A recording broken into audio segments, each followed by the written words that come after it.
अमरदीप बाल विद्या मंदिर भालंदा के इस प्रांगण में जो वार्षिक समारोह आयोजित हो रहा है, उस समारोह में विराजमान मनसा सिंह हमारे अविनाश जी राठौड़ साहब, बाकी मेरे परिचय नहीं, मैं सभी को मेरा अभिवादन कहूँगा। सभी माताओं बहनें, प्यारे छात्र छात्राओं और जो अभिलाषा एंड सोसाइटी के द्वारा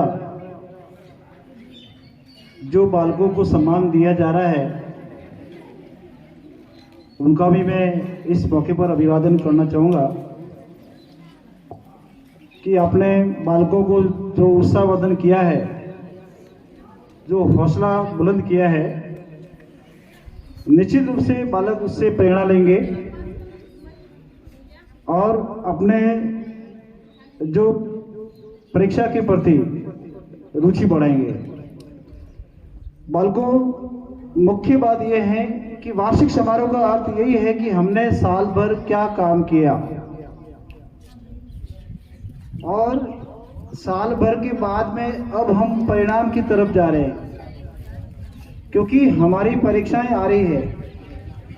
उस परीक्षा में हमें खरा उतरने के लिए संस्था प्रधान जी ने आपको एक प्रेरणा देने के लिए कि आप कहीं अपने कर्म को नहीं भूलें, आप अपने जो उद्देश्य है, जो लक्ष्य है, उसको आप नहीं भूलें, उसके लिए वार्षिक उत्सव रखा गया।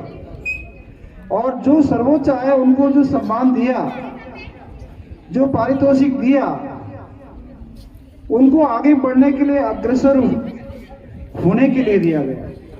और जो देख रहे हैं, जो कहते हैं कि हम भी ऐसी प्रेरणा लें कि हम भी उस जगह पर आकर के नंबर हासिल करें और हम भी उस पुरस्कार के भागी बने।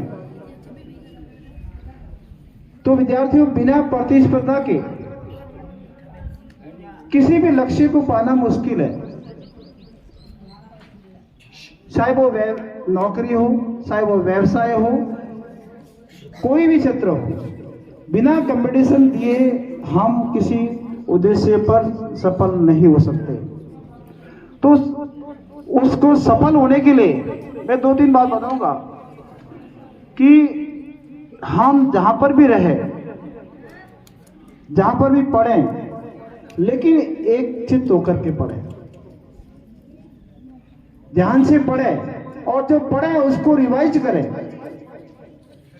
और क्योंकि हम कुछ बच्चे होते हैं जिनको एक बार पढ़ने से याद हो जाता है, कुछ बच्चे ऐसे भी होते हैं जो 5 बार पढ़ने से याद हो जाता है, और कुछ बच्चे ऐसे भी होते हैं जो 10 बार पढ़ने से होता है।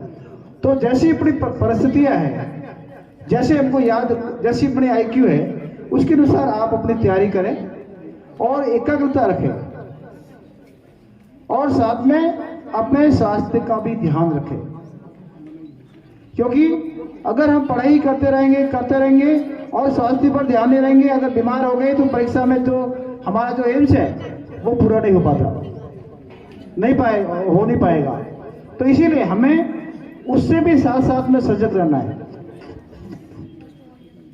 एक बच्चों, जीवन के अंदर आपने कई बार इंटरव्यू पढ़े होंगे, जो आगे बढ़ने वाले विद्यार्थी है, एक जो नीट की परीक्षा में प्रथम आया बच्चा, उनसे जब पूछा गया कि आप प्रथम कैसे आए, तो उसने क्या बात बताई? सबसे पहले उसने कहा कि मैंने 2 साल तक मोबाइल का यूज नहीं किया तो सिर्फ कीपैड वाला, केवल फोन आते हैं जाते हैं, और वो भी बहुत कम। तो कहने का तात्पर्य है कि मोबाइल भी हमारे जीवन में, यानी बालकों के जीवन में कुछ हद तक सार्थक है, लेकिन ज्यादातर हमको दुष्परिणाम उससे मिलते आ रहे हैं। उसका उपयोग उतना ही करें जितना हमें उसकी आवश्यकता है। नहीं तो बच्चे माँ बाप से जिद करते हैं कि हमें मोबाइल चाहिए।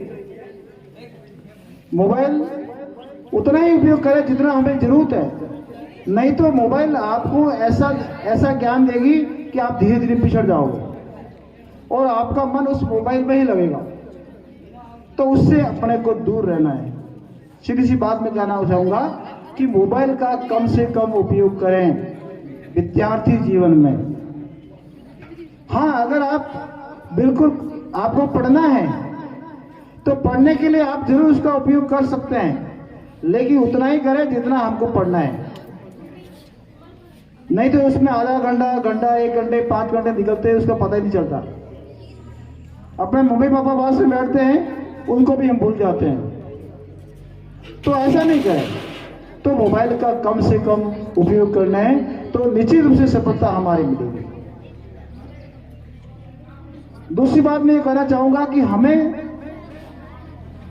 जो हमारे यहाँ पर जो दूसरी कल्चर का जो प्रभाव पड़ रहा है, वेस्टर्न कल्चर का जो प्रभाव पड़ रहा है, वो हमारे जीवन में कम से कम पड़े और हमारे भारतीय संस्कृति के जो संस्कार है उस संस्कार की हमें आवश्यकता है। क्योंकि हम जो है हमारे घर में जो बुजुर्ग रहते हैं, माता पिता रहते हैं, दादा दादी रहते हैं और लोग रहते हैं, वो संस्कार हम कहीं कहीं भूलते जा रहे हैं। क्योंकि जिस माँ बाप ने हमको खड़ा किया, बड़ा किया, पढ़ाया, लिखाया, और वो माँ बाप चाहते हैं उस अवस्था में कि मेरी सेवा करेंगे, वो सेवा का अवसर जा रहा है, उस सेवा के अवसर को हमको बरकरार रखना है। नहीं तो हमारे संस्कार भूल जाएंगे और माँ बाप ने जो आपके लिए जो तपस्या की है वो तपस्या हम उनकी निकल जाएगी और माँ बाप को परेशानी का सामना करना पड़े। तो माँ बाप हमारे लिए देवता है, जीवन देने वाला देवता और जीवन देने वाला हमारा देवता है वो माता पिता है। उसका सम्मान करना है और उनका सम्मान लेकर के अगर आप परीक्षा देने जाओगे तो माँ बाप यही कहेंगे बड़ा खुश हो, परीक्षा में सफल हो। ये आशीर्वाद लेना सीखो और उस आशीर्वाद से आपको इंकरेजमेंट होगा, आपके अंदर एक प्रोत्साहित की भावना होगी। मेरी मम्मी ने कहा है कि बेटा खुश रहे और आगे बढ़, परीक्षा में अच्छे अंकों से उत्तीर्ण हो। वो शब्द जो हमारे कानों में जो गूंजते हैं तो हमें ऐसा महसूस होता है कि मैं सफलता पाऊं और मुझे पढ़ना चाहिए।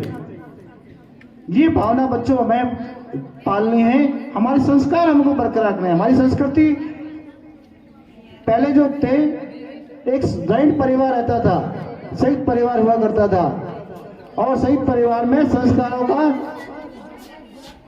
सम्मान होता था। अब संस्कार कम होते जा रहे हैं तो हमें संस्कार की भी आवश्यकता है। एक सच्चे भारतीय की आवश्यकता है और वो भारतीयता वो हम संस्कारों से ही आ सकती है, वेस्टर्न कल्चर से नहीं आती। वेस्टर्न कल्चर तो हमें उनकी कल्चर से हम चलेंगे तो हम कहीं ना कहीं जो हमारे संस्कार भूल जाएंगे।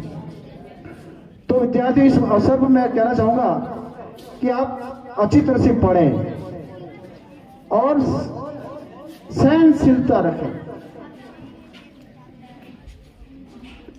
कष्ट सहन करने की आदत डालें, यानी पढ़ने की आदत डालें। अगर दुविधा भी आए तो भी, उस बाधा भी आए तो भी पढ़ना है। उसके लिए मैं एक छोटी सी कहानी बताऊंगा आपको कि कष्ट सहन करने वाला कैसा होता है और कष्ट सहन नहीं करने वाले का कैसा होता है। छोटी सी कहानी है, मैं आपको बताऊं, सुनना उसको। एक बार क्या होता है कि एक मंदिर, गांव होता है, गांव में एक मंदिर बनता है, भव्य मंदिर बन जाता है और गांव वाले कहते हैं कि हमारे गांव में मंदिर तो बन गया लेकिन भगवान विराजमान करना है इसमें। उसके लिए कारीगर को बुलाओ, शिल्पी को बुलाओ। शिल्पी को बुलाते हैं, शिल्पी आता है, कि हमारे मंदिर है, बन गया है, इस पे भगवान जी विराजमान करने, इसकी मूर्ति बनानी है। आप बना लोगे? तो केस जरूर बना लूंगा, ये तो धंधा है। तो वो सूटकेस में डाल करके या किसी थैले में डाल करके औजार लेकर के वो पहाड़ी की तरफ जाता है और रास्ते में एक पत्थर मिलता है। उसको पत्थर देख करके वो कहता है कि ये पत्थर बहुत अच्छा है, इससे मैं भगवान की मूर्ति बना लेता हूं। बनाने लगता है। सुनना, जैसे वो बनाने लगता है और वो मूर्त रूप देने लगता है, जिससे उसमें से आवाज आती है, उस मूर्ति से आवाज आने लगती है। वो गाड़ी को देखता है कि इसमें तो आवाज आ रही है, वो भी द्रवित होने लगा कि इसको छोड़ दो, इस मूर्ति से इस पत्थर से बड़े को मूर्ति नहीं बन सकती, इसमें से तो आवाज आ रही है, छोड़ के चला जाता है। फिर आगे जाता है, एक पत्थर और मिलता है और वहां पर वो बैठ करके पूरी मूर्ति बना लेता है और मूर्ति बना करके वो गांव वालों के साथ में पेश करता है कि ये मूर्ति मैंने बना ली, आपके भगवान विराजमान कर दो। गांव वाले कहते हैं कि आपने भगवान जी की तो मूर्ति बना ली, लेकिन हमें एक पहरेदार की भी जरूरत है और मंदिर के बाहर पहरेदार हम खड़ा करेंगे, उस पहरेदार की मूर्ति भी चाहिए। तो पहरेदार की मूर्ति भी वो किसकी बनाता है? वो पत्थर चूक गया था, वो जाता है सीधा उस पत्थर जो रह गया था उसकी बना करके वो बाहर खड़ी करता है। जब दोनों ही विराजमान हो जाते हैं, एक बात दोनों भगवान में और उस पहरेदार में दोनों में बात होती है कि पत्थर का तू भी है, पत्थर का मैं भी हूं, मैं बाहर खड़ा हूं चौकीदार, तू अंदर बैठा भगवान, तुझे तुम्हारी दुनिया मानती है और मुझे तो कोई पूछता भी नहीं है। तो भगवान कहता है कि कष्ट सहना पड़ता है, कष्ट सहने से मैं भगवान बन गया और तूने कष्ट सहन नहीं किया, तेरे कर्म तो थे लेकिन तूने कष्ट सहन नहीं किया, इसलिए तू चौकीदार बन गया। तो इसीलिए अगर उस पत्थर ने कष्ट सहन किए होते तो वो भी भगवान बन जाता। तो प्यारे विद्यार्थियों, मैं आपको कहने का तात्पर्य है कि जीवन के अंदर कष्ट सहो,